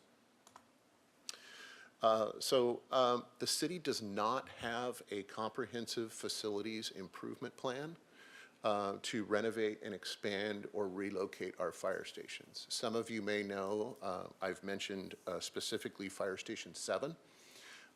It is sitting on not 1, but 2 earthquake faults. When that station was built in 1950, we didn't really know that. And since then, we went, wait, hold on a second, not 1, but 2. I took Miss McAdoo on a tour, and we stood on the apparatus floor, and I said, you, just so you know, you're standing on the convergence of 2 earthquake faults right now. So that means we're very limited to what we can do. That fire station needs to be relocated. That's just one example. We'll get to the 2 of the 8 stations that do need the near-term rebuilding. Our training facility is in fair to poor condition, which we'll get to. And that standards of cover study really looks at a blueprint for the facilities moving forward. And there's a recommendation that the city undertake a comprehensive fire facilities and fire station location study. A couple of our stations meet current earthquake standards. Most of them do not. So that is just an example of what we have to look at with the station. Not only, you know, its ability to serve the residents in the near and long term, but also is it going to fall down during an earthquake? And that's very concerning, obviously. Do you have anything you want to add? No? Okay, great. So we'll take a very brief look at the fire stations. Fire Station 1, which is our main house on West Carrillo Street, was remodeled over a period of time. We did some work about 25 years ago, and we did additional work about 17, 18 years ago. It does meet current earthquake standards, so it is, by the consultants, it was deemed as in excellent condition. Fire Station 2 was built in 1993. It does meet some earthquake standards. Its condition was good. Moving on to Station 3, that was the one that was built in 1929, and it is a state historic landmark. I think we know the importance of that. It's going to be very, very difficult to make any changes, especially exterior changes. Remind us of the locations. Sure. I'm sorry, yes. So Station 2 is Milpas and Cacique Street. Station 3 is at 415 East Sola. People drive right by it, and they don't even realize it's a fire station. It's in a great little neighborhood. It blends in. It's a beautiful little station, but emphasis on little, in a sense that you probably can figure out, like me, the size of fire engines and apparatus in 1929. So the apparatus that's currently there, I drove there for a number of years. There's about 1.5 inches of clearance on each side backing in, and the vertical clearance is even more of a concern. Again, the next fire apparatus it's not going to fit by 6 inches, not even close. So we need to look at some options for that station. Station 4 was constructed in 1985. Its condition is considered good. Station 5 in 1966. That station, by the way, is by LaCoumbre Junior High School. It was remodeled in 2005. Its condition is fair. For purposes of an analysis, fair means not great. So, you know, we think C, barely. It's more like a D. So it needs to be looked at soon. Station 6 was built in 1962, remodeled in 2000. Its condition is good. We're doing some work on the back of the station right now, which I'll talk about. Station 7 was constructed in 1950. It is in the foothills. It's up at 2411 Stanwood Drive at Stanwood and Mission Ridge on the back side of the Riviera. That's the one that sits on 2 earthquake faults. So we really are going to need to relocate that station. Building or expanding or renovating on site is not an option. Station 8 is located at the Santa Barbara Airport, and its sole responsibility is aircraft fire rescue inside the fence. So if you go to the airport and you see the tall chain link fence, they respond inside the airport. In other words, they don't go to car crashes on Hollister Avenue. They only handle an incident inside the aircraft operational area. Our training facility is located at 30 South Olive Street. It's down near a number of commercial buildings. It's near the Vercal building. It was rated as fair to poor. The actual concrete facility is aging. There's a modular building on site that is not in great condition. So when you see fair to poor, you can extrapolate that out. It really means it's in bad shape. So that just gives you an idea of what we're up against. So if we really distill this down, stations 1, 2, and 8 are in decent condition. Stations 3, 4, 5, 6, and 7 are not. And so we really need to take a look at those stations in the near future, and that's why we're going to be recommending a facilities and fire station location study. Moving on to the meat and potatoes of the standards of cover study, there were a number of recommendations that came out. They put the recommendations in short, medium, and long-term goals.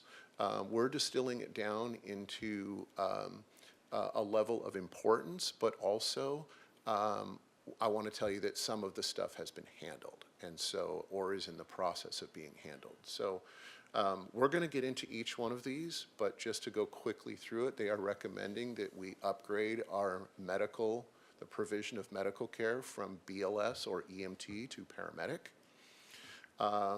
They are recommending that we consider adding a full-time position to cover and handle just EMS care in our community and to oversee a paramedic program.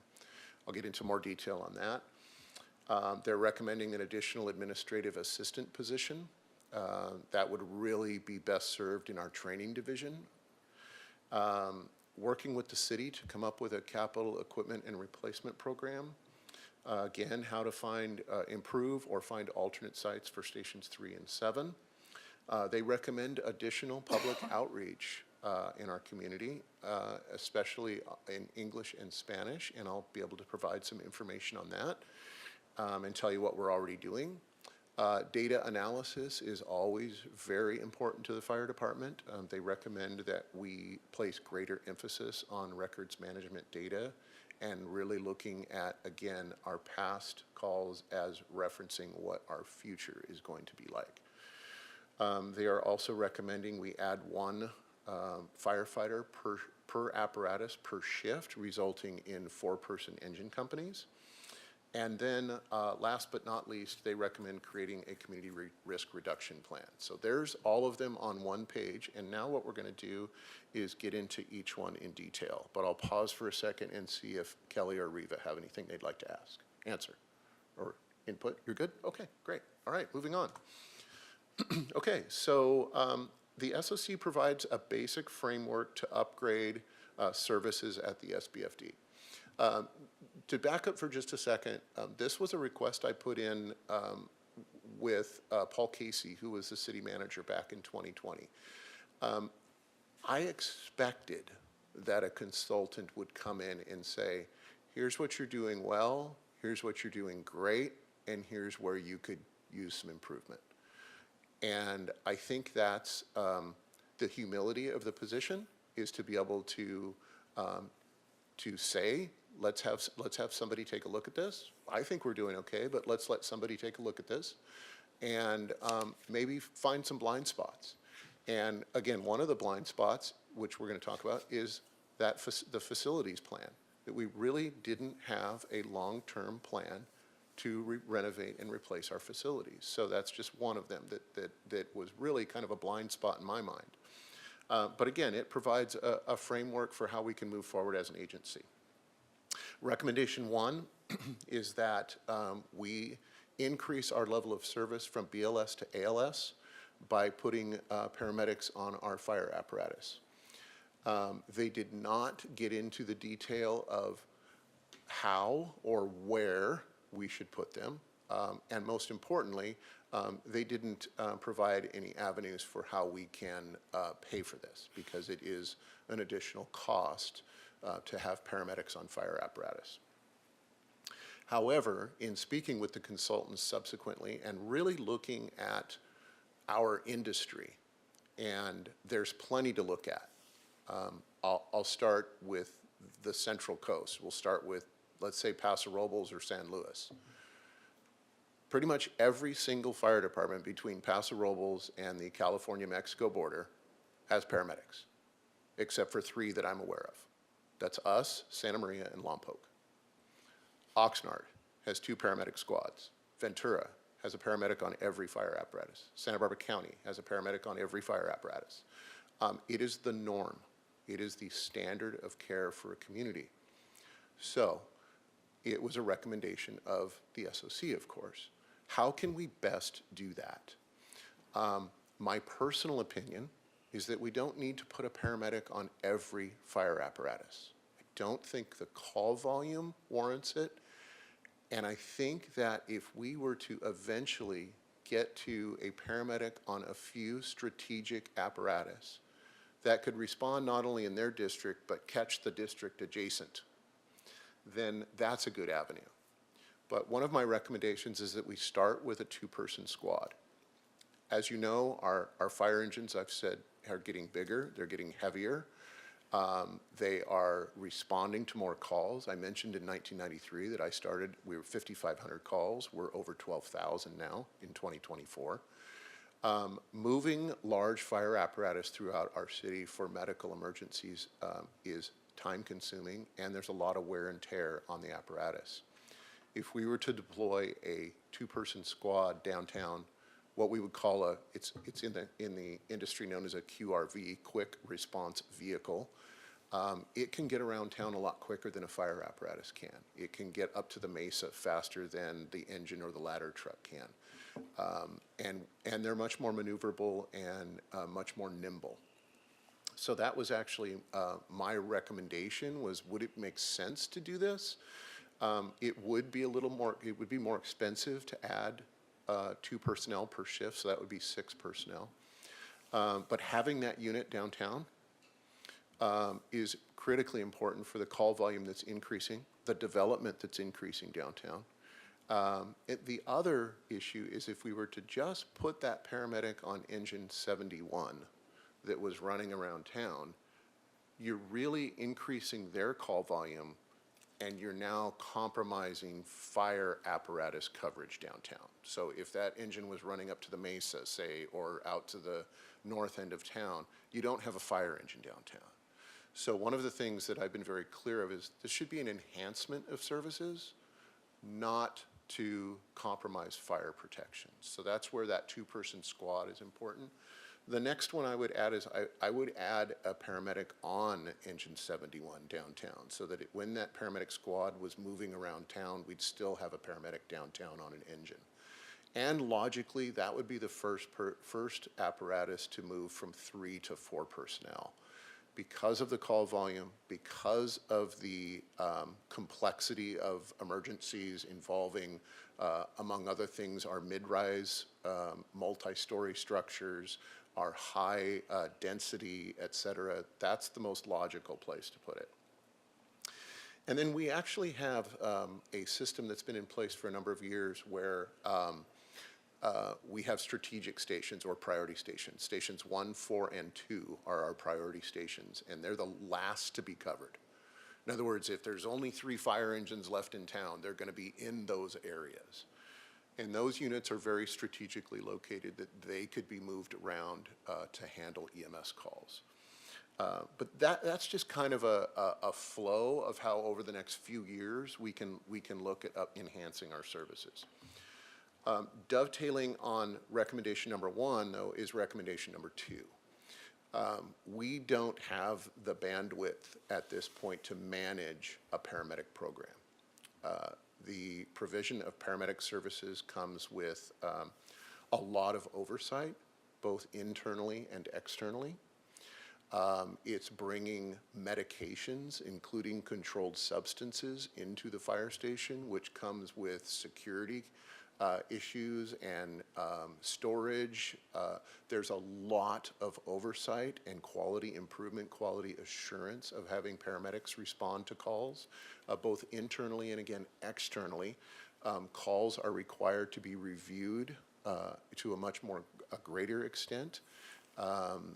And the staff that we have right now, our entire EMS program is overseen by a shift battalion chief.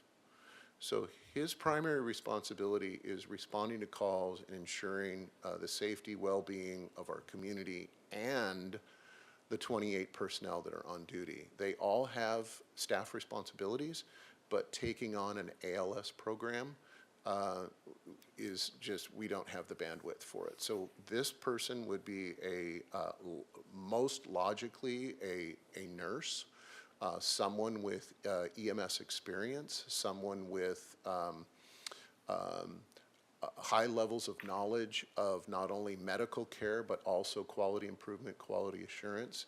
And this person could literally remove the EMS function from the shift battalion chief and take on everything from education and training, oversight, handling of, again, the medications, replacement of medications, things like that.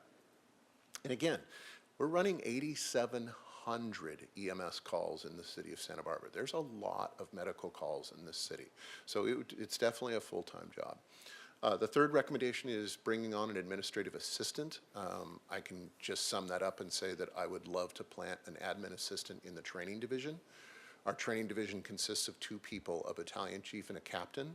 They do an outstanding job, but there's a lot of lower level data and computer work that they are doing because they don't have the help that if we had someone that could work in as an admin assistant, it would free them up to spend more time training with the crews, more time looking at trends in training, things like that. They're pretty overwhelmed right now, so that was a recommendation. We have only 11 personnel that oversee the 94 people that work on the floor. And when I say oversee, a better word would be support. I don't oversee, I support people in the field. And of course, our focus is on the people in the field. So we only have 11 people that support those 90 people, 94 people that work in the field. Recommendation number 4 was a capital improvement and replacement program. We talked about Station 3. That is Station 3 on the lower left corner. And that would be what I would call shoehorning a fire apparatus into the station. I would love to have you come visit and see the dings and marks on the wall. Nobody is trying to hit anything, but I can tell you that if you showed up at that station and I said, back this fire engine in, you would respectfully say, no, thank you. It's a little daunting. And again, if you've seen our more recent purchases, you'll know we're so limited what we can do there. But what can we do? And that's the importance of bringing in a consultant. Could we build an apparatus bay somewhere on the property? Or is there another location close? Could we combine 2 fire stations into one, say a multi-company station? Station 3 and 7 are adjacent to each other. Could we find something in the middle? I want to give the caveat, though, that I'm not talking about decreasing personnel. Okay, I'm not talking about that. I'm talking about, could we take 2 stations, find a happy medium, using the regional dispatch concept, and make that a multi-company station? Maybe 2 rigs out of that station, maybe an engine and a paramedic squad that can handle both areas. And that's what a facilities and station location study is going to do for us. Station 4 is in the middle. Again, it's in good condition. Station 5 is lower right. It was listed as fair condition. But again, really only 3 personnel. Again, if we move up to 4 personnel, then we're really challenged on space. And I'll get a little bit more detail in just a few minutes on the 4 personnel. Upgrade or relocate Station 7, again, continuing that concept. Station 3, I just mentioned, that is Station 7 that's sitting on the earthquake fault. We really, really need to take a near-term look at those. We don't want to sink a lot of money into these stations if they need to be moved. We have done some stuff. They're livable. The crews are well taken care of. But again, it's more of the external considerations that we have, such as the earthquake faults, the apparatus, that really is limiting our time in these buildings. Moving on to recommendation number 6, the consultant recommended that we expand and develop our multi-language programs in the community. At our department, we have a bilingual public outreach coordinator. She's been here to speak with you, Liliana Encinas. She does the work of 2 or 3 people. She's amazing. We're so appreciative to have her, but she's one person. And so Kelly and I have spoken about the need to expand in the community. And so would an additional person be best housed at the fire department? or would the position be best housed at the city to do more general public outreach for the entire city? Of course, focusing on emergencies, you know, fire, police, public works, but they discovered that we could do a better job reaching out to all of the people in our community. So that was a recommendation that came out. Recommendation number 7 is a greater emphasis on quality assurance. So our firefighters do a great job entering calls for service. But is that data accurate? Is it being tracked? Is it being looked at? Are we seeing trends? Is there something in the community that we're missing, that we're responding to, but because we're not analyzing our data, we're not picking up on where we can focus, where we can channel some energy either at a fire or the city level to really, really look at what we're responding to, how we're responding, and if there's a better way to respond to some of these emergencies.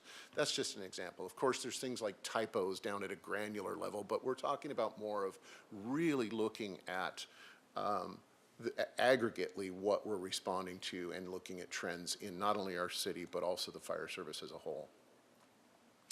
Recommendation number 8.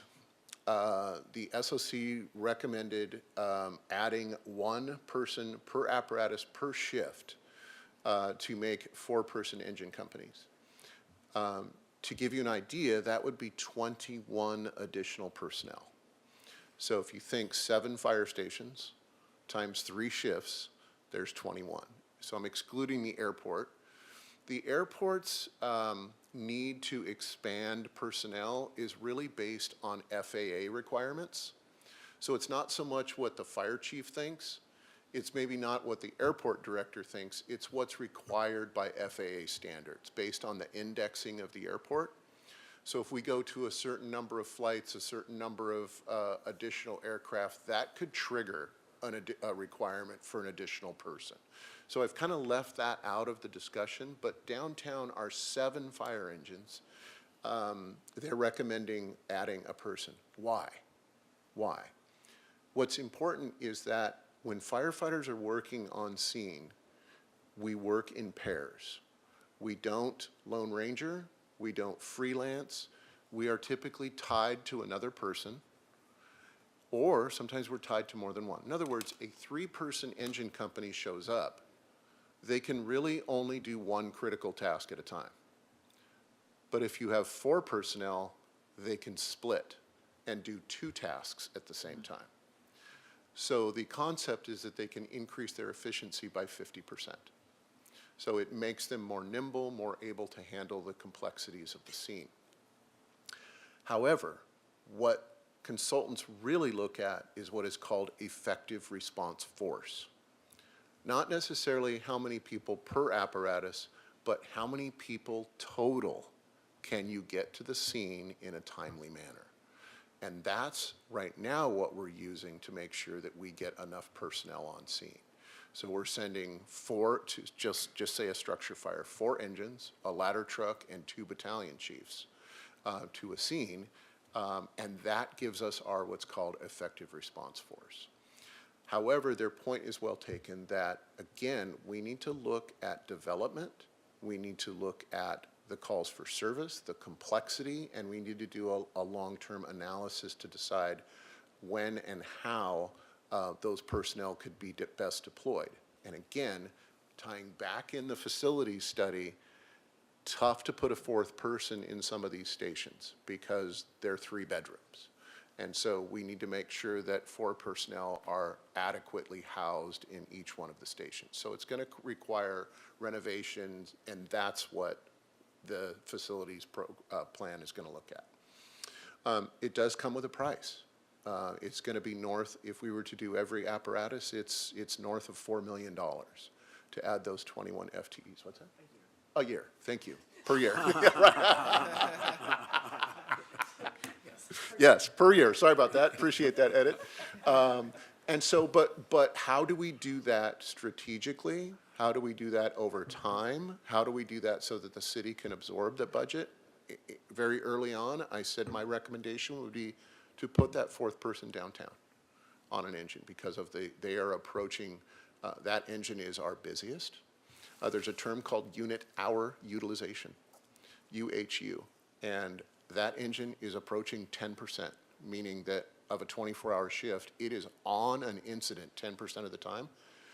That is a number in the industry that shows that when you start to hit that, you've got other engines that are going to be coming in to cover your calls because you're on calls. So, and then again, the complexity of the downtown would warrant that fourth position. The ninth and final recommendation is to create a community risk reduction plan. So CRRs, community risk reduction, it's easy to explain but difficult, and I always like to use an analogy. Everyone knows the fire prevention program in Santa Barbara, in the fire department. We prevent fires through our Fire Prevention Bureau, a lot of public education on fire prevention, juvenile fire starter programs, community engagement, public seminars, CERT programs, lease dose programs, very centric on fire. Think about a community risk reduction program as being everything the fire department responds to. That goes back to that data analysis. What are we seeing? Okay, I had an unfortunate experience over the weekend. I ended up in the emergency department in San Francisco with my wife, and having talked to one of the doctors, he said, "Oh boy, you know what we're seeing?" He goes, "The scooters."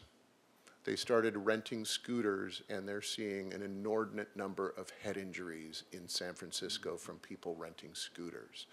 That is something that a community risk reduction program could look at and say, hey, we've had X number of injuries that are this related, or we've got falls occurring due to this, or obviously it would be very fire-centric, but again, looking at the entirety of what the community sees as far as risk. Are we seeing issues at the beach during the summertime? Are we seeing, of course, our wildland-urban interface? There's been falls at this location. Perhaps we need to look into what's happening at X building that's causing these falls. Things like that. So, it's a much deeper dive into what the community faces. I see this position possibly being housed at fire, but working with every city department, every department in the city, waterfront, airport, police. What can we do to help minimize the impact of risk in our community? So that would be a tall order for one person. A lot of departments have developed their own community risk reduction division, where they have people that work throughout the community across multiple departments. A summary of the findings. I've given you the 9. We've gone into the 9. Here's the additional ones that have been either addressed or are in progress. Fire Station 6, the rear of the building was in dire straits. Mold, mildew, water intrusion into the rear area of the building, and that is in progress. We actually have a contractor that's going to be working at the station and doing the work, commencing very quickly. They recommended that we reinstate a fire inspector position that we had held open for a number of years due to budget cuts. That position is in process right now. And they requested that we look at our incident data annually, look at trends, report out on those trends. And so when we come to you every month and we come to you every quarter, you're seeing the results of what we're doing, which is really looking at those trends. We're looking at, oh, hey, we've got a spike in EMS calls. What has happened? And so we're looking at those trends before we come to you and report on it. And then one of the other ones was that they did recommend at the time that we transition to the Regional Fire Dispatch Center, and so we've completed that. So those are the summary of what the recommendations were and the summary of what we've completed. And I'll turn it over to both of you for comments. I know this is a lot of information coming at you today, and I just want to express my appreciation for the work that was done, even before I got here. And I think you all don't know me very well, but one of my big priorities is making sure we have thoughtful and strategic planning processes throughout our organization, so we know and have a sense of what do we need to be repairing, replacing. We've just embarked similarly on a Parks and Recreation master plan. We're doing an overall facilities maintenance plan with all of the city infrastructure. So really, sort of having a sense, how do you plan if you don't know how big the problem is? And so this standards of coverage study is another piece of that. I think there's the great news is there's a lot of opportunity for grants. The federal government still has the Assistance for Firefighters grant program. Another agency in the state who did not have firefighter paramedics just recently applied and received funding through that federal grant to train their firefighters and to put them through paramedic school. And so I think there's definitely some things that we can leverage in terms of outside funding.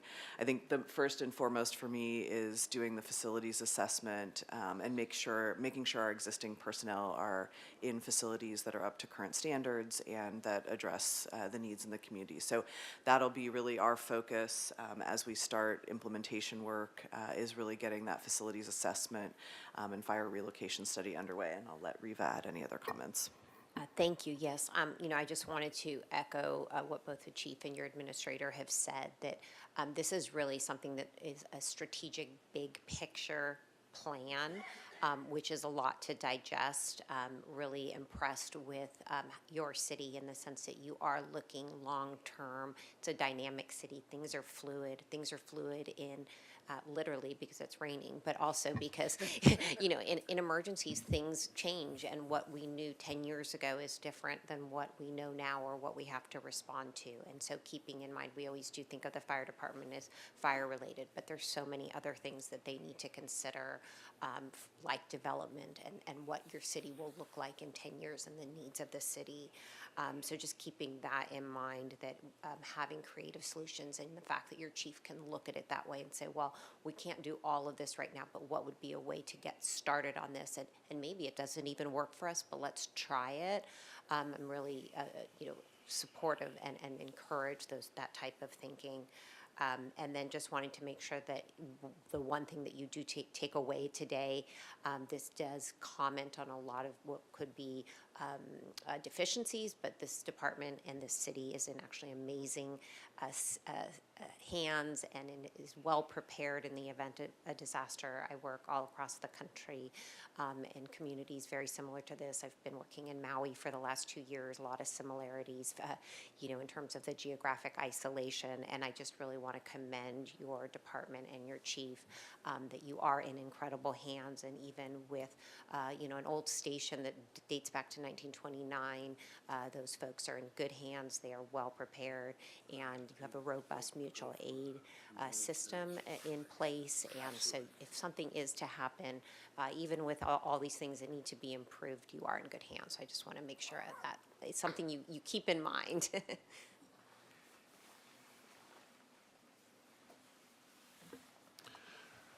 Okay, so moving forward, what is our plan for moving forward? October to December of 2025, which we're in. We have met, as Ms. McAdoo said, we have met with the labor groups. We met with the executive board of our Firefighters Association, and we have daylighted it to the entire department. We held 2 meetings. They were recorded, so if they couldn't attend, they could watch them after. Transparency is so important. And when you're looking at a document of this size and magnitude, it's important that we distill it. This is a 300-page document that we just put in 21 slides. So, yeah, exactly. Yeah, just here, take the phone book. Have a nice day. Community meetings are a consideration for us today. As you can see, Fire and Police Commission is seeing it. We're going to council on December 9th. And then starting in 2026, we will have been in the Regional Dispatch Center for 6 months. That's going to be about the bare bones minimum to start looking at trends. Consultants, and Ariva can correct me, but most consultants want to see 3 to 5 years of data. So what we're going to have to do with looking at the fire station locations, we're actually going to have to use 2 sets of data. We'll have to use the city's data up till the day we move to the regional center, and then we're going to have to use a new data set to look at what the changes have been and how we can best pivot off those changes. So that analyzation will start happening. We are going to be looking to get approval for an EMS administrator. We will be expanding the bilingual outreach in our community. And we are working right now on developing a scope of work for a fire feasibility and fire station location study. So once again, when a fire station was built in 1950, it was, yeah, we think it should go here. But now we have this great ability to analyze years and years of data and maps and hot spots and go, actually, even a block over here would be better. So we're going to be looking at that. And then in 2027, we'll be looking to identify funding for alternate sites for Station 3 and Station 7. We'll probably be looking at our federal partners. The Forest Service has a need for a station up in the foothills. We may be looking at some type of partnership with them where the federal government can assist in some way with building the station. So we have a good blueprint moving forward. So that's the next few months. And then we are on to Q&A exactly at noon, so make it quick. Yeah, okay, no? Have a nice day. Chair Herlinger, we did receive confirmation from the Planning Commission Secretary that 12:15 is our hard stop for today. Thank you. Questions from commissioners? Commissioner Hill? This was an incredible presentation. Thank you. It helps me have an understanding of the complexity and scope of what you're doing. I have one question. Who was the group that gave you all these recommendations? Oh, thank you. As I was talking, I was like, oh, I forgot to mention them. They're one of several consultants that do this type of work. The company we used is a company called AP Triton. Their 2 principals are retired fire chiefs. They are subject matter experts in both fire and EMS deployment. They run a number of studies all over the state and really the western U.S. They're working out of state. I'm hoping that we can use them for the feasibility study because they have so much data already. They've got a lot of our response times in the can, so to speak, so that we can, I think, get more bang for our buck. They've been on site and seen all the stations. When I've spoken to them, they're like, oh, yeah, we know about that. Hoping that we can use them, but of course, it'll have to go through the normal city process. But yes, the company's name is AP Triton. A related question, the order of priority, was that set by them or by you, or how was it determined? So thank you for the question. It was a collaboration. Some of it is based on of course, money. Outlying for 1 or 2 fire stations is a large amount of money. Adding personnel is a large amount of money. They set some of them, and of course they go, hey, you guys could be doing this right now. We're going to make that a short term. And so then they really look at a timeline to implement. If I was given the okay tomorrow to start an ALS program, you're probably looking at a year because it's such a big lift. So they really looked at, okay, if you get the okay, when can you really get this done? So very standard and typical, the way they outlined short, medium, and long term. What we did was we took that, really largely adhered to it, but also looked at the gravity and the priority of what we should be doing. Again, I think it really, if you were to look at 2 common themes through this, it's facilities and fire station locations, and have really 3 priorities, really looking at community risk, and then also enhancing our level of care to ALS. Those are really the three major things that came out of it. But they're very good at making that analysis and really looking at our bandwidth in our department and what could we do in a certain period of time. Thank you. I'll pass to others because we have limited time. I just have a quick question. What is the reason why we haven't had ALS and everyone else does? Kind of is like really interesting. That is an outstanding question. When I met with Kelly for the first time, it was one of her first questions, and I literally said to her, I have been waiting 30 years for someone to ask me this question. I was hired in January of 1993 as a paramedic, and it was thought that we would be moving in that direction. And it just didn't happen. It wasn't looked at externally. It was just looked at from within the city. What could we be providing? But really what this study did is it looked at trends. It looked at what's happening in the state with ambulance transport. It looked at ambulance contracts. It looked at what's happening in urban centers, what's happening with things as complex as a term called APOT, and that is ambulance patient offloading times. What that means is the ambulance transports to the hospital and there's no bed. So they sit and they wait and they wait and they wait and they're not available. Now, we don't have that yet here in this community, but it could happen in the future. And so, and really what they looked at is a city of our size and our caliber looking comparatively across the entire state. And again, to what we call a standard of care, we just haven't been meeting it. Can I just add Absolutely. some context? You know, I worked in 3 other communities, all of which had paramedic services, and I just knowing kind of how the private ambulance market has evolved, particularly in the state of California, response times, and you know, there's just been significant issues in terms of the ability to provide effective response times, and so I see this as a sort of customer service, you know, life safety issue for our community. You know, if we're waiting, you know, if you look at sort of effective times in terms of save rates for heart attacks, and you really need to have that advanced life support being provided very quickly. That is the value of having fire stations located throughout your community, having paramedics stationed on those.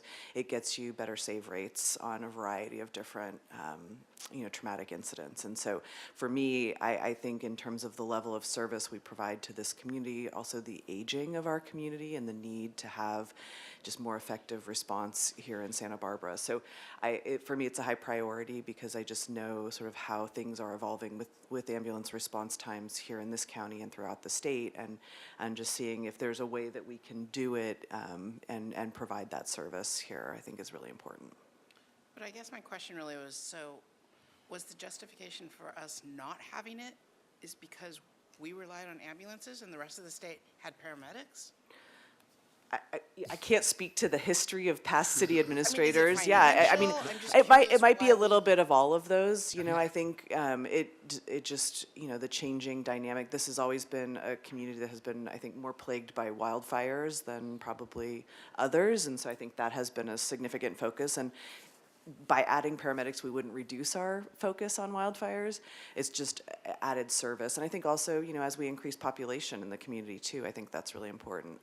I don't know. I mean, paramedic programs are expensive, but not, you know, outrageously expensive. So it's really unclear to me why we haven't had one implemented sooner.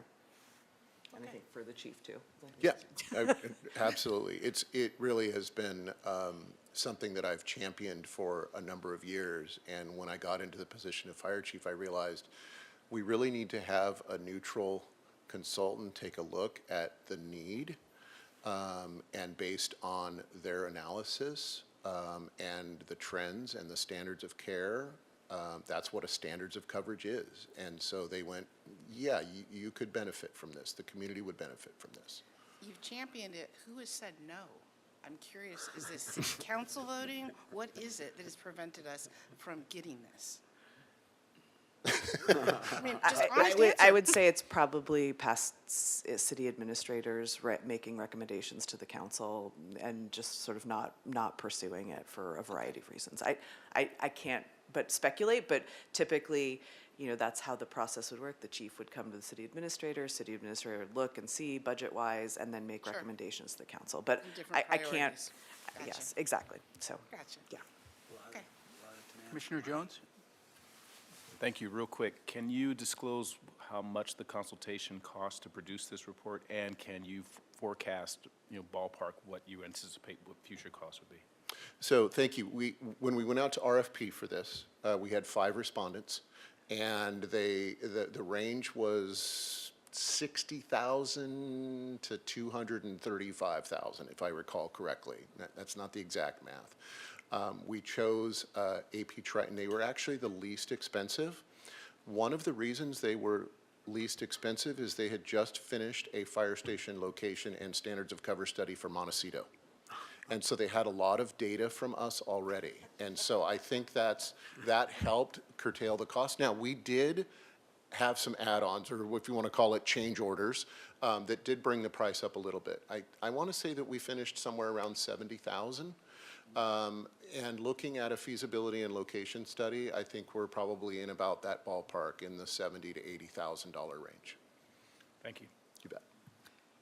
So Kelly, you mentioned just a moment ago a term called save rates, which I'm not familiar with.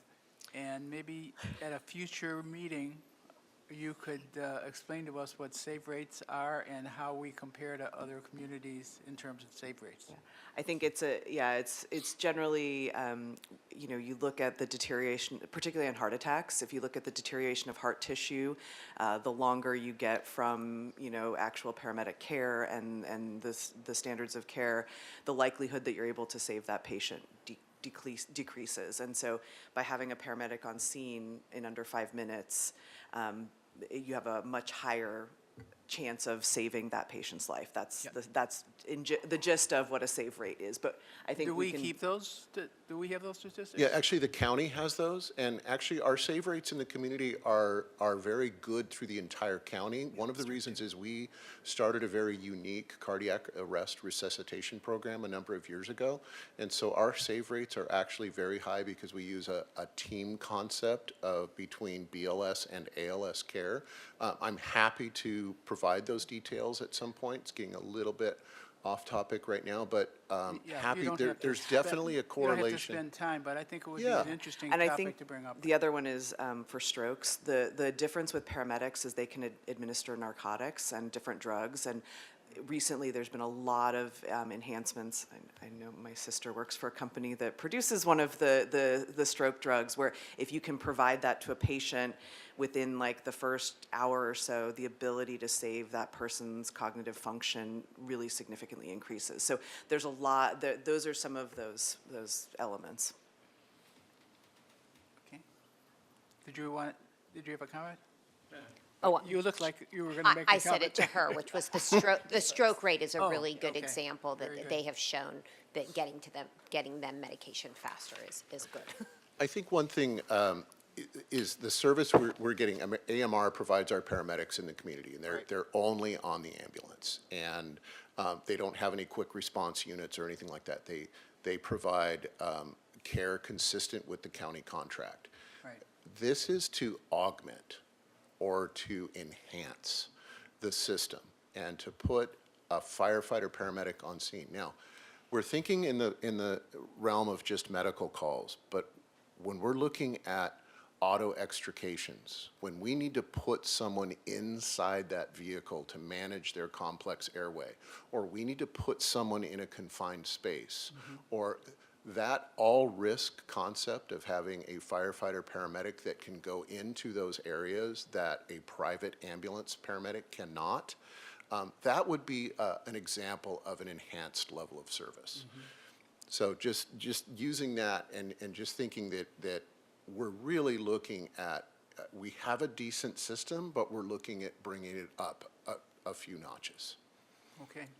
Thank you very much. Public comment on this item? Chair Herlinger, we do not have any in-person or online public comments. Okay, so I'll move to item 8, commission and staff communications. Do we have anything?